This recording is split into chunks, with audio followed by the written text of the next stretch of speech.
നമസ്കാരം. ഇന്ത്യയും മലേഷ്യയും തമ്മിലുള്ള പ്രതിരോധ സഹകരണം പുതിയ ഉയരങ്ങളിലേക്ക് കുതിക്കുമ്പോൾ ദക്ഷിണേഷ്യയിലെ തന്ത്രപ്രധാനമായ നീക്കങ്ങൾ ആഗോള ശ്രദ്ധ ആകർഷിക്കുകയാണ്. മലേഷ്യൻ വ്യോമസേനയുടെ പക്കലുള്ള റഷ്യൻ നിർമ്മിത സുഖോയ് യുദ്ധവിമാനങ്ങൾ ആധുനികവൽക്കരിക്കാനുള്ള ഇന്ത്യയുടെ നിർദ്ദേശം ഇരു രാജ്യങ്ങളും തമ്മിലുള്ള ബന്ധത്തിലെ സുപ്രധാനമായ നാഴികക്കല്ലായി മാറുകയാണ്. പ്രതിരോധ വ്യവസായ രംഗത്ത് ഇന്ത്യ കൈവരിച്ച സ്വയം പര്യാപ്തതയുടെ തെളിവ് കൂടിയാണ് ഈ നീക്കം. എന്നാൽ ഈ സഹകരണം ചർച്ച ചെയ്യപ്പെടുമ്പോൾ പാകിസ്ഥാന്റെ പ്രതിരോധ കയറ്റുമതി മോഹങ്ങൾക്കേറ്റ കനത്ത പ്രഹരത്തെയും അവഗണിക്കുവാൻ കഴിയില്ല. ഇന്ത്യയുടെ ഈ പുതിയ വാഗ്ദാനം പ്രതിരോധ വിപണിയിൽ പാകിസ്ഥാന്റെ സ്വാധീനം കുറയ്ക്കുന്നതിനും ഇന്ത്യയുടെ ആധിപത്യം ഉറപ്പിക്കുന്നതിനും കാരണമായിട്ടുണ്ട്. മലേഷ്യയുമായുള്ള ഇന്ത്യയുടെ ഈ സഹകരണം കേവലം ഒരു കച്ചവടത്തിനുമപ്പുറം തന്ത്രപ്രധാനമായ ഒരു നീക്കമാണ്. പാകിസ്ഥാൻ തങ്ങളുടെ JF-17 തണ്ടർ വിമാനങ്ങൾ മലേഷ്യയ്ക്ക് വിൽക്കുവാൻ വർഷങ്ങളോളം കഠിനമായി പരിശ്രമിച്ചിരുന്നു.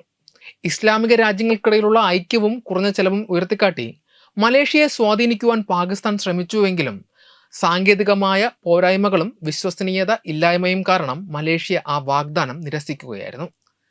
പാകിസ്ഥാന്റെ ഈ തിരിച്ചടിക്ക് പിന്നാലെയാണ് ഇന്ത്യ തങ്ങളുടെ അത്യാധുനിക സാങ്കേതിക വിദ്യയുമായി മലേഷ്യൻ വിപണിയിലേക്ക് ചുവടുവയ്ക്കുന്നത്.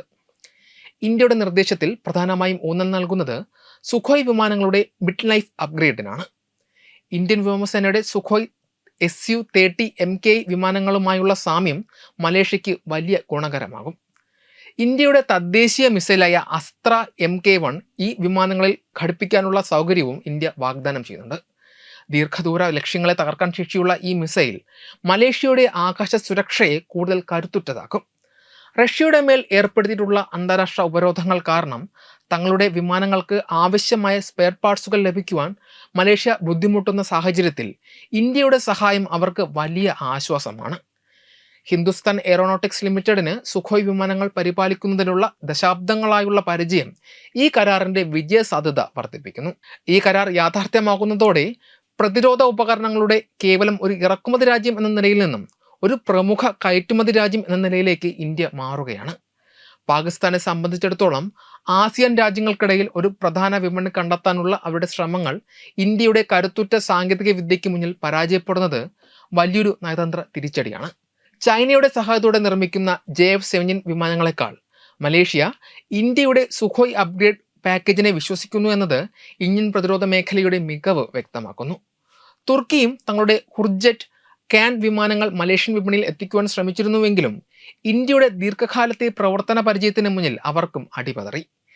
ആധുനിക പോർ വിമാനങ്ങളുടെ അറ്റകുറ്റപ്പണികൾക്കായി ഒരു വിദേശ രാജ്യത്തെ ആശ്രയിക്കുമ്പോൾ മലേഷ്യ ഇന്ത്യയെ തിരഞ്ഞെടുക്കുന്നത് സാങ്കേതിക തികവിനും രാഷ്ട്രീയ സ്ഥിരതയ്ക്കും നൽകിയ അംഗീകാരമാണ്. ഈ സഹകരണം യാഥാർത്ഥ്യമാകുന്നതോടെ പ്രതിരോധ ഉപകരണങ്ങളുടെ കേവലം ഒരു ഉപഭോക്താവ് എന്ന നിലയിൽ നിന്ന് ഒരു ആഗോള സേവനദാതാവായി ഇന്ത്യ മാറുകയാണ്. പാകിസ്ഥാൻ തുർക്കി അച്ചുതണ്ടിന്റെ പ്രതിരോധ കയറ്റുമതി മോഹങ്ങളെ മറികടന്ന് മലേഷ്യയുമായി ഇന്ത്യ നടത്തുന്ന ഈ പങ്കാളിത്തം നയതന്ത്രപരമായും ഇന്ത്യക്ക് വലിയ കരുത്ത് പകരും. വെബ് ഡെസ്ക് തത്തുമൈ news. Brought you by Kerala AIDS control society.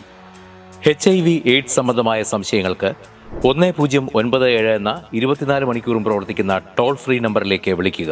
വാട്സാപ്പിലും ഫേസ്ബുക്കിലും ഒക്കെ സ്റ്റാറ്റസ് അപ്ഡേറ്റ് ചെയ്യാറുണ്ടല്ലോ. HIV സ്റ്റാറ്റസോ HIV പിടിപെടാനുള്ള സാഹചര്യങ്ങളിൽ കൂടി അറിഞ്ഞോ അറിയാതെയോ കടന്നു പോയിട്ടുണ്ടാവാം. എന്ത് തന്നെയായാലും മുൻകൂട്ടി പരിശോധിച്ച് HIV സ്റ്റാറ്റസ് അറിയൂ.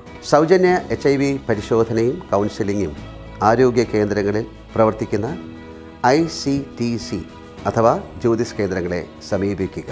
നിങ്ങളുടെ സ്റ്റാറ്റസ് എന്തായാലും വിവരങ്ങൾ രഹസ്യമായി സൂക്ഷിക്കുന്നതായിരിക്കും.